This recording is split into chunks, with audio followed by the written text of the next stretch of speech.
নমস্কাৰ, এই মুহূৰ্তত দিবলৈছো ৰাতিপুৱাৰ কেইবাটাও বিগ ব্ৰেকিং নিউজ। আজি হৈছে 1 ছেপ্টেম্বৰ।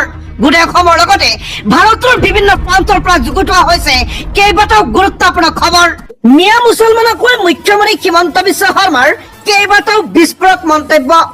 এজন মুখ্যমন্ত্ৰীৰ মুখত এনেবোৰ কথা শুনিলে আপোনাৰো ঘিণ লাগিব। হয়, 3 বছৰ পূৰ্বে হোৱা উচ্ছেদৰ পিছতেই উচ্ছেদিত প্ৰশাসনে দিছিল আশ্ৰয়। বৰ্তমান তেওঁলোকক পুনৰ দিয়া হৈছে উচ্ছেদৰ জাননী। ঘোষণা কৰা হৈছে বেদখলকাৰী ৰূপে। চৰকাৰ আৰু জিলা প্ৰশাসনে তেওঁলোকক থাকিবলৈ দিয়াৰ পিছতো তেওঁলোকক কেনেকৈ হ'ব বাংলাদেশী বুলি প্ৰশ্ন উত্থাপন হৈছে।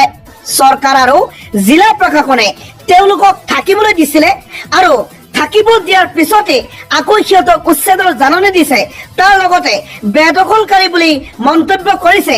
এতিয়া বেদখলকাৰীসকলৰ মন্তব্য, এইসকল বেদখলকাৰী কেনেকে হ'ব পাৰে বুলি, কেনেকে উচ্ছেদ কৰিব, কেনেকৈ বাংলাদেশী হ'ব পাৰে বুলি প্ৰশ্ন উত্থাপন কৰিছে। শিবিৰত থকা উচ্ছেদিতসকল এতিয়া ক'ত যাব? উচ্ছেদিত আটাইতকৈ চৰকাৰে সংস্থাপনৰ ব্যৱস্থা কৰক। চৰকাৰলৈ তদন্তৰ দাবী উচ্ছেদিত লোকৰ, নহলে আমাক গুলিয়াই মাৰক। 3 বছৰে আমাক আশ্বাস দি এতিয়া বিশ্বাসঘাতকতা কৰিছে চৰকাৰে। খাবলৈ ভাত নাই, বানপানী হলে থাকিবলৈ ঠাই নাই। লখিমপুৰ জিলাৰ পাব সংৰক্ষিত বনাঞ্চলত 3 বছৰ পূৰ্বে হৈছিল এই উচ্ছেদ অভিযান। উচ্ছেদিত ভূমিহীন লোকক প্ৰশাসনে পাতি দিছিল শিবিৰ। উচ্ছেদিত লোকৰ শিবিৰত পুনৰ উচ্ছেদৰ জাননীৰ পিছতেই লাগিছে হাহাকাৰ। বাঙালী ভাষাক লৈ মুখ্যমন্ত্ৰী হিমন্ত বিশ্ব শৰ্মাৰ কেইবাটাও মন্তব্য। হয়, বাঙালী ভাষা কেনেকৈ বাংলাদেশৰ ভাষা হ'ব পাৰে বুলি মুখ্যমন্ত্ৰী হিমন্ত বিশ্ব শৰ্মাৰ প্ৰশ্ন। বাঙালী ভাষাক বিজেপি চৰকাৰে সদায় সন্মান কৰি আহিছে। বাঙালী ভাষা ভাৰতৰ ভাষা বুলি মন্তব্য মুখ্যমন্ত্ৰী হিমন্ত বিশ্ব শৰ্মাৰ। বাঙালী ভাষা কেনেকৈ বাংলাদেশৰ পৰা হ'ব পাৰে বুলি, বাঙালী ভাষা কেনেকৈ বাংলাদেশৰ ভাষা হ'ব পাৰে বুলি মুখ্যমন্ত্ৰীৰ প্ৰশ্ন। খবৰ, বঙালী ভাষাক লৈ বিতৰ্ক চলি থকাৰ মাজতে বঙালী ভাষাক লৈ এইবাৰ প্ৰতিক্ৰিয়া প্ৰকাশ কৰিছে মুখ্যমন্ত্ৰী হিমন্ত বিশ্ব শৰ্মাই। বঙালী ভাষা কেনেকৈ বাংলাদেশৰ ভাষা হ'ব পাৰে, বঙালী ভাষাক বিজেপি চৰকাৰে সদায় সন্মান কৰি আহিছে বুলি মন্তব্য মুখ্যমন্ত্ৰী হিমন্ত বিশ্ব শৰ্মাৰ। মুখ্যমন্ত্ৰী হিমন্ত বিশ্ব শৰ্মাই কৰিছে এই মন্তব্য। বঙালী ভাষা কেনেকৈ বাংলাদেশৰ ভাষা হ'ব পাৰে বুলি প্ৰশ্ন মুখ্যমন্ত্ৰীৰ। ৰবীন্দ্ৰনাথ ঠাকুৰ ক'ত আছিল বুলি প্ৰশ্ন কৰিছে মুখ্যমন্ত্ৰীয়ে। ৰবীন্দ্ৰনাথ ঠাকুৰ বাংলাদেশত আছিল নে পশ্চিমবংগত আছিল? বঙালী ভাষা ভাৰতৰ আটাইতকৈ গুৰুত্বপূৰ্ণ ভাষা। নৰেন্দ্ৰ মোদীয়ে বঙালী ভাষাক ধ্ৰুপদী ভাষাৰ স্বীকৃতি দিছে। বঙালী ভাষাৰ বিৰুদ্ধে বিজেপিয়ে কেতিয়াও নকয়। বঙালী ভাষাক সদায় সন্মান কৰিছে ভাৰতীয় জনতা পাৰ্টীয়ে। আৰু বঙালী ভাষাৰ বিতৰ্ক চলি থকাৰ মাজতেই বঙালী ভাষাক লৈ এইদৰে মন্তব্য কৰিছে মুখ্যমন্ত্ৰী শৰ্মাই। আন এটা ব্ৰেকিং নিউজ, এইবাৰ উচ্ছেদ ভালদৰেই হ'ব, সাজু কৰা হৈছে তালিকা। পুনৰবাৰ উচ্ছেদ অভিযানক লৈ মুখ্যমন্ত্ৰী হিমন্ত বিশ্ব শৰ্মাৰ বৃহৎ ঘোষণা। শীঘ্ৰেই আৰম্ভ হ'ব উচ্ছেদ অভিযান সমগ্ৰ অসমত। এইবাৰ উচ্ছেদ ভালদৰেই হ'ব, শীঘ্ৰেই আৰম্ভ হ'ব বৃহৎ উচ্ছেদ অভিযান। অসমৰ প্ৰতিটো প্ৰান্তত বেদখলকাৰীৰ বিৰুদ্ধে চলিব অভিযান। ইতিমধ্যেই সাজু কৰা হৈছে উচ্ছেদৰ বাবে তালিকা। অসমৰ সকলো ভূমি কৰা হ'ব বেদখলমুক্ত বেদখলকাৰীৰ পৰা। মুখ্যমন্ত্ৰী হিমন্ত বিশ্ব শৰ্মাই কৰিছে আনুষ্ঠানিক ঘোষণা। বনাঞ্চলত মিয়া সোমালেই উচ্ছেদ হ'বই, উচ্ছেদ হোৱাটো খাটাং। এই ক্ষেত্ৰত কৰা নহয় কোনো ধৰণৰ কম্প্ৰমাইজ। যদি মিয়া লোকে বনাঞ্চলত নাযায় তেন্তে মিয়া লোকক উচ্ছেদ কৰা নহয়। শিলচৰত উপস্থিত হৈ মুখ্যমন্ত্ৰী হিমন্ত বিশ্ব শৰ্মাৰ এই বৃহৎ ঘোষণা। আৰু আনপিনে উচ্ছেদৰ ভয়ত ঘৰ ভাঙি পলাল 128টা পৰিয়াল। ৰখাত এতিয়া হাহাকাৰ পৰিস্থিতি সৃষ্টি হৈছে। উচ্ছেদৰ ভয়ত পলাইছে উচ্ছেদিত ৰাইজ। উচ্ছেদৰ ভয়ত নিজৰ ঘৰ এৰি পলাল 128টাকৈ পৰিয়াল। চৰকাৰী জাননী পোৱাৰ পাছতেই নিজেই ভাঙিলে নিজৰ ঘৰ। খেতি বাতি এৰি পলাল উচ্ছেদিত বেদখলকাৰী ৰাইজ। চৰকাৰী ভূমি বেদখল কৰি সাজিছিল ঘৰ দুৱাৰ আৰু উচ্ছেদৰ জাননী পোৱাৰ পিছতেই এৰিছে ঘৰ দুৱাৰ। 590 বিঘা চৰকাৰী কৃষিভূমিত আৰম্ভ হ'ব উচ্ছেদ।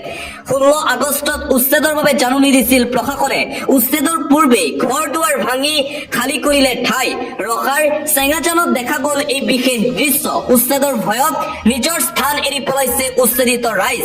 ৰখাত প্ৰায় 4000 ভূমিত চলোৱা হ'ব উচ্ছেদ অভিযান। বছৰ বছৰ ধৰি বেদখলকাৰীৰ কবলত আছিল চৰকাৰী ভূমি। পৰৱৰ্তী খবৰ, এইবাৰ কংগ্ৰেছ দলৰ বিৰুদ্ধে সৰব হৈ পৰিছে কেন্দ্ৰীয় মন্ত্ৰী তথা প্ৰাক্তন মুখ্যমন্ত্ৰী সৰ্বানন্দ সোণোৱাল। কংগ্ৰেছে নিজৰ ভাৰসাম্য হেৰুৱাইছে। কংগ্ৰেছে য'তে ত'তে অশ্লীল শব্দ প্ৰয়োগ কৰি নিজে লজ্জিত হৈছে। কেন্দ্ৰীয় মন্ত্ৰী তথা প্ৰাক্তন মুখ্যমন্ত্ৰী সৰ্বানন্দ সোণোৱালৰ তীব্ৰ কটাক্ষ কংগ্ৰেছ দলক। আৰু ৰাহুল গান্ধীৰ শপত, প্ৰধানমন্ত্ৰী নৰেন্দ্ৰ মোদীৰ মাতৃক লৈ চূড়ান্ত অপমানসূচক মন্তব্য কৰাৰ পিছতেই কংগ্ৰেছ দলৰ বিৰুদ্ধে এইদৰে সৰব হৈ পৰিছে কেন্দ্ৰীয় মন্ত্ৰী সৰ্বানন্দ সোণোৱাল। আন এটা গুৰুত্বপূৰ্ণ খবৰ, মুখ্যমন্ত্ৰী হিমন্ত বিশ্ব শৰ্মাৰ ডাঙৰ মন্তব্য, কেৱল জালুকবাৰী সমষ্টিয়েই নহয়, আজিৰ তাৰিখত মই যদি শিলচৰত নিৰ্বাচন খেলো তেন্তে আটাইতকৈ বেছি ভোটত মই জিকিম। অসমৰ যিকোনো সমষ্টিত মই নিৰ্বাচন খেলিলে আটাইতকৈ বেছি ভোটত জয়লাভ কৰিম বুলি মন্তব্য মুখ্যমন্ত্ৰী হিমন্ত বিশ্ব শৰ্মাৰ। লগতে বিটিচি নিৰ্বাচনত কংগ্ৰেছ দল শূন্য হ'ব বুলিও ঘোষণা মুখ্যমন্ত্ৰী শৰ্মাৰ। বিটিচি নিৰ্বাচনত এইবাৰ নাইকিয়া হৈ যাব কংগ্ৰেছ দল ঘোষণা কৰিছে মুখ্যমন্ত্ৰী শৰ্মায়ে।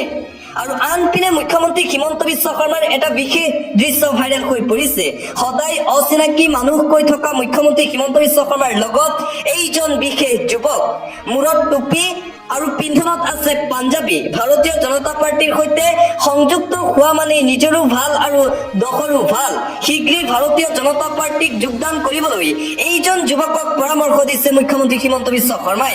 এই দৃশ্য ইতিমধ্যেই সামাজিক মাধ্যমত যথেষ্ট পৰিমাণে ভাইৰেল হৈ পৰিছে। আন এটা ব্ৰেকিং নিউজ, তৃণমূল কংগ্ৰেছৰ সাংসদ মহুৱা মৈত্ৰৰ বিৰুদ্ধে গোচৰ ৰুজু কৰা হৈছে। ছত্তীশগড় ৰায়পুৰৰ মানা আৰক্ষী থানাত গোচৰ ৰুজু কৰা হৈছে সাংসদগৰাকীৰ বিৰুদ্ধে। সাংসদগৰাকীয়ে কেন্দ্ৰীয় গৃহমন্ত্ৰী অমিত শ্বাহৰ সন্দৰ্ভত কৰিছিল আপত্তিজনক মন্তব্য, আৰু সেই মন্তব্য কৰাৰ পিছতেই তৃণমূল কংগ্ৰেছৰ সাংসদ মহুৱা মৈত্ৰৰ বিৰুদ্ধে গোচৰ ৰুজু কৰা হৈছে ছত্তীশগড়ত। পৰৱৰ্তী খবৰ, মাদানীয়ে অসমখনক এখন মুছলিম ৰাষ্ট্ৰ কৰিব খোজে। প্ৰতিখন জিলা মুছলমান বসতি প্ৰদান কৰি অসমীয়াৰ অস্তিত্ব নাইকিয়া কৰিব বিচাৰে মাদানীয়ে। বিজেপি থকালৈকে অসমক মুছলিম ৰাজ্য হ'বলৈ নিদিও। পুনৰবাৰ জমিয়ত উলেমা ই হিন্দ আৰু জমিয়ত উলেমা ই হিন্দৰ নেতা মাদানীৰ বিৰুদ্ধে আক্ৰমণাত্মক ৰূপত দেখিবলৈ পোৱা গৈছে ভাৰতীয় জনতা পাৰ্টিৰ মন্ত্ৰী পীযুষ হাজৰিকাক। মাদানীক সকিয়নি পীযুষ